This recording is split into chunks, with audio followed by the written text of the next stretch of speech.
Oh, I'm on my way, I know I am. Somewhere not so far from here. By the mid-1980s, pop star Cat Stevens had vanished into the shadows. Now, Yusuf Islam emerged into the light. He worked tirelessly for Muslim causes around the world and was compelled to serve as a spokesman for the Islamic community. Yet the media viewed his every move with suspicion. Then in February 1989, he was drawn into a controversy which for a time would eclipse a decade of good deeds.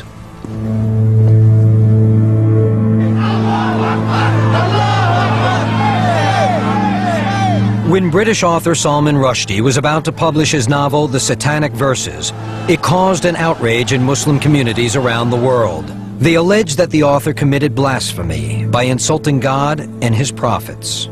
I was contacted by someone saying there's a book coming out and will you join a petition to write to the publishers? And that's what we did, you know, it was very simple. The petition to stop the book's distribution failed.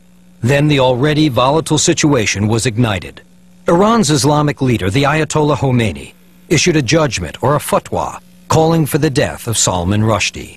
I found myself somehow being pushed up to the front of the vanguard of this kind of struggle and being asked to comment. Because our aim is an ideal society. I mean, if you Within days of the controversy erupting, Yusuf Islam found himself in the hot seat, pressed to explain the Quran's position on blasphemy.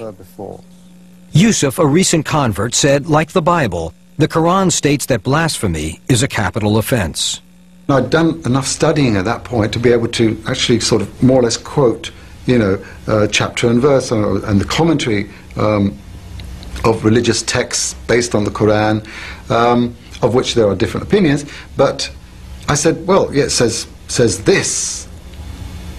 Next day, you know, the headline read, "Cat says kill Rushdie." You know, and I was horrified. The newspapers had it wrong. He never endorsed the fatwa on Rushdie's life. I was simply a new Muslim who had stated something which I thought was quite simple.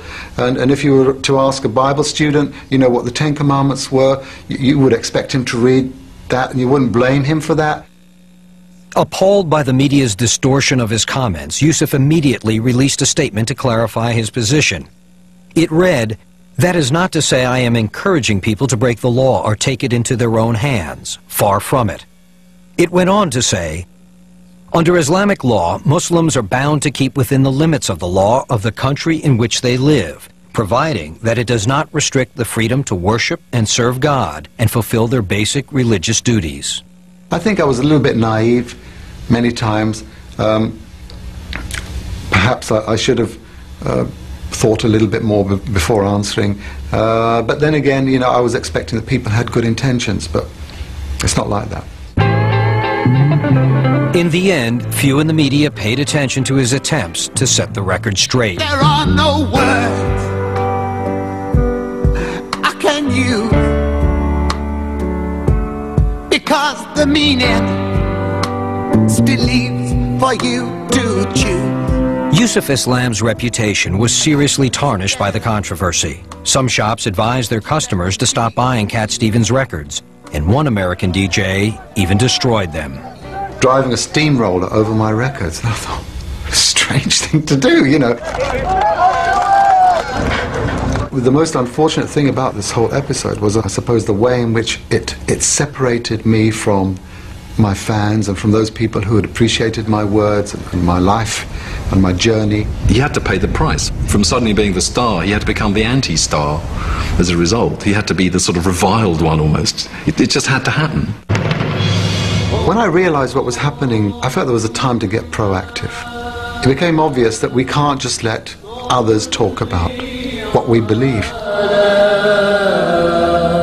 Now, convinced he had to do something to promote a greater understanding of his faith, Yusuf decided to record once more. His life ever shines as a symbol of light and guidance for all time and for all people. In 1995, he released The Life of the Last Prophet, a CD of song and spoken word. The record told the story of God's messenger, Muhammad. Muhammadur Rasulullah. I wanted someone who was coming from a Western background, who knew very little or nothing about this man, about this religion, to tell them in 1 hour what it's all about. The experience was a turning point for Yusuf. Now he realized music still had a purpose. It could educate. It could serve his faith. Oh, the white moon rose over us from the valley of water. I think he was recognizing he'd been a bit too stiff, a bit too rigid in the past, and that he really had to take a much more fluid position. It's not all black and white. In many cases, music can have many, many positive effects. It can be very beautiful, it can be therapeutic, it can raise people's spirits. And we owe it to show gratefulness where the call is to Allah.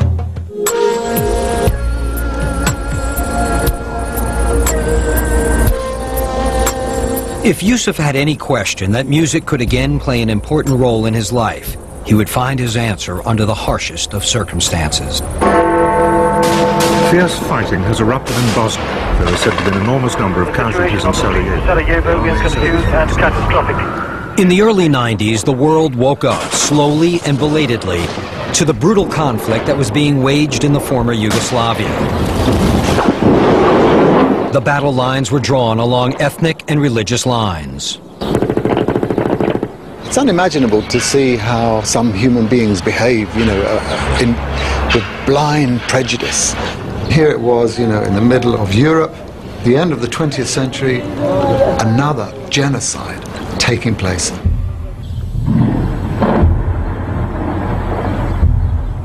Oh, they've killed all the little ones while their faces still smiled. There was nothing to help them on the day that they died.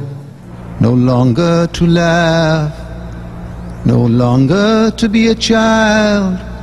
Yusuf Islam began a humanitarian project to support the victims of the war by sending food and medical supplies. That aid was used by people like Dr. Irfan Ljubijankić.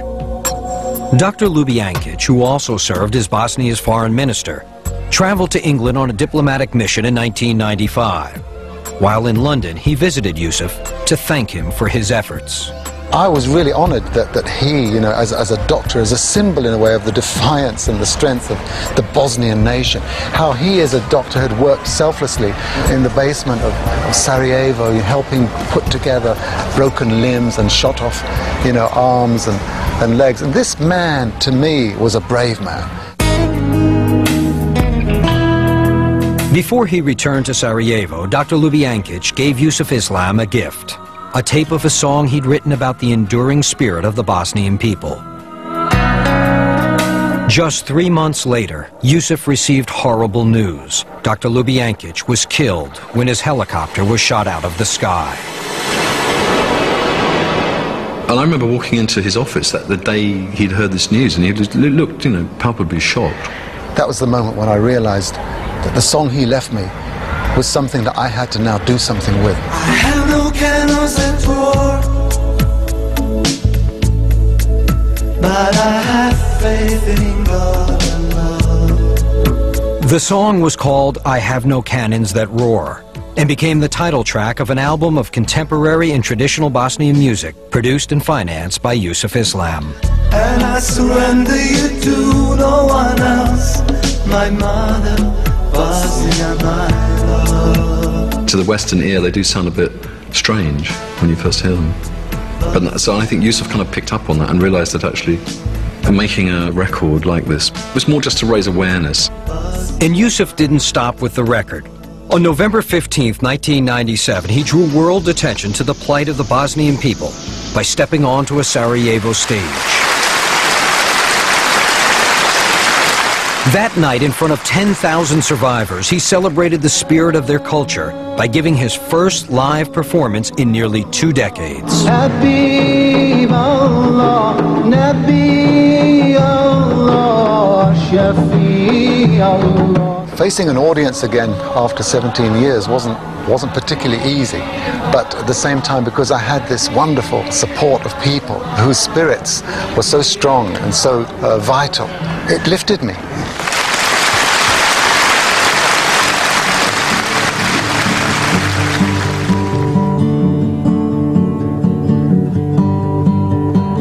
It's so quiet in the ruins.